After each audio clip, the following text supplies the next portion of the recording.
Hello everyone, hello class. As you know, I'm Joshua Billiard. Today I'm going to be talking to you about why you should join the military. Um, Basically, I just want to go over some of the great things the military offers and why it's good for um, younger people and even older people, what it can do to benefit you in your life, and what good it does to the community when we have volunteers. The military has hundreds of careers available that are both fulfilling on their own, or they can be entryways into careers outside of the military, such as a Black Hawk mechanic, helicopter mechanic. You get out, you can work for Bell, Huey, Bell makes Huey, Bell, Boeing, and several other helicopter manufacturers.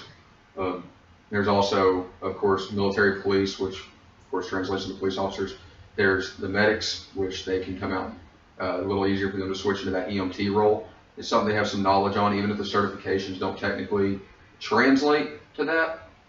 They have that easier time accepting because they've been there, they've done that, they know a lot of the coursework. There's also other careers that aren't as, they don't transfer into the civilian life as easy, such as tanker, infantryman, or cavalry scout. Those are your combat arms positions. They may not translate that well, but they definitely open up a whole new set of unique experiences and excitement, in a sense, for the individuals that go through that training. Of course, all this information is available to you on GoArmy.ed, GoArmy.com if you were interested in it, along with some of the potential benefits to include the medical coverage. The medical coverage is great. So many people have a hard time having medical care while also affording school. Well, you can go guard, you can go reserve, go guard, go reserve, and you can have your school paid for. You get some military medical benefits. Now, because you're not considered full-time, you don't get the full extent to the benefit, but you still get a great deal of it, which is certainly helpful to any college student.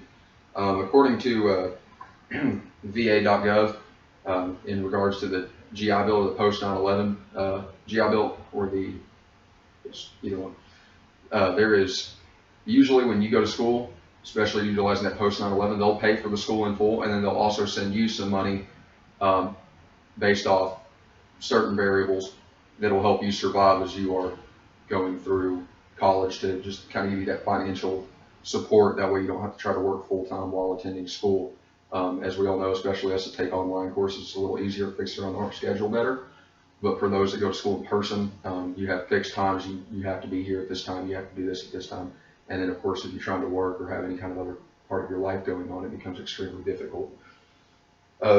One of the greatest things about the military is you get to travel. Yeah, sometimes those destinations aren't always the best. Iraq and Afghanistan aren't exactly 5-star resorts, but they're still definitely unique places to visit. It was an amazing experience to get to visit the cradle of civilization, be between the Tigris and Euphrates.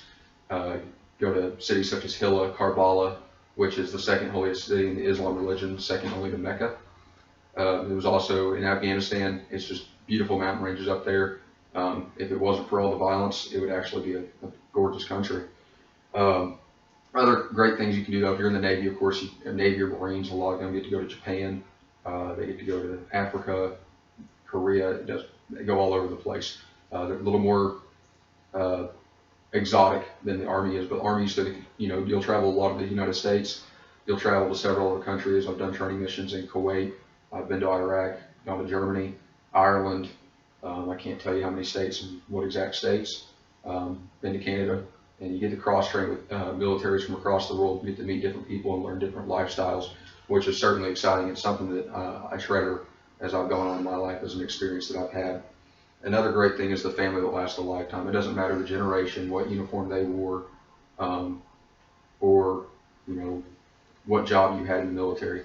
Fact is, it's a brother and sisterhood. It's a family, and it's one that never goes. It's one that I know I can pick up the phone right now. I can call somebody that I served with, and if I really needed them, they would be there somehow, some way, or they would find a way to get me some help if I needed it, and vice versa. I would do the same for them. Recently, I had some soldiers that I helped train before I left the service. They came back from their first deployment. Felt pretty bad for not being with them, but the first night they got back, I was on the phone with each one of them, checking on them, making sure they were doing okay, seeing if they needed anything. And they still refer to me as Sergeant Billiard, which I love it. It just shows that sense of respect and that family.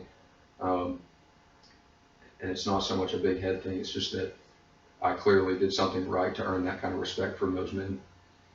Um, one of the great and one of the most favorite things about the military that I got to do was the chance to serve a community. Yeah, there's the cliche, you fought for our freedom and everything else, but there's the things that don't really get publicized. As reservist and guard, as you know, with Hurricane Matthew, they were deployed to assist in that cleanup, evacuations, and many other disaster relief efforts. They also go to local community events, and they set up booths for recruitment purposes or just to, be part of the community and kind of bridge that gap between military and civilians. Active duty does similar things in a more unofficial capacity. We won't wear uniforms when we do it, but in 2012, my corporal, before I arrived in Kansas, there was a hurricane in the Fort Riley, Kansas area. Destroyed a lot of homes, caused a lot of property damage. They got to go out there and take some time off work, dressed up in their civilians, went out there and they helped clean up from that tornado and helped kind of get the community back on their feet. Another cool thing about it was during that time, we go to NASCAR races and baseball games and basketball games, and we get to be honor guard or hold the flag, or we get to kind of be down there on the field, and we get to talk to some really great individuals and meet somebody and kind of bridge that gap even further. Of course, you can find most of this information on sites such as va.gov. That'll talk to you about your medical coverage, which if you retire from the military after 20 years, or God forbid you get hurt and you are medically retired, that coverage continues on. And even if you're not, if you get injured while in the service, you get out and you file with the VA, that is still completely covered. I, for one, have my right knee. I had a surgery on it about 3 months before I got out. If my knee is messed up, any routine checkups just to make sure it's okay. And for the most part, a bit of discounted service from the VA. I get to go in there and take care of it. And I don't have to worry about medical coverage as much. It makes it a little easier on me. My daughter, I still carry her with my work, civilian work, but the fact is I have that coverage, and it was a great option for me. It helped me to grow up. It gave me some unique experiences, and with the college and everything else, it's definitely helping to set me up for a future in life, especially coming out of high school when I didn't take things so seriously and I wasn't aware and I joked around, and the military kind of set me straight, and then it also gave me an opportunity to actually make a life for myself rather than being stuck in one place and working somewhere that I wouldn't have been happy. Definitely treasure those experiences. So it's something that I want you to consider, maybe not yourselves, but pass on, why the military might be a good option. There's plenty of reasons not to, but there's also plenty of reasons to, and it's just something that I think every individual should look over and consider doing in their life. Thank you.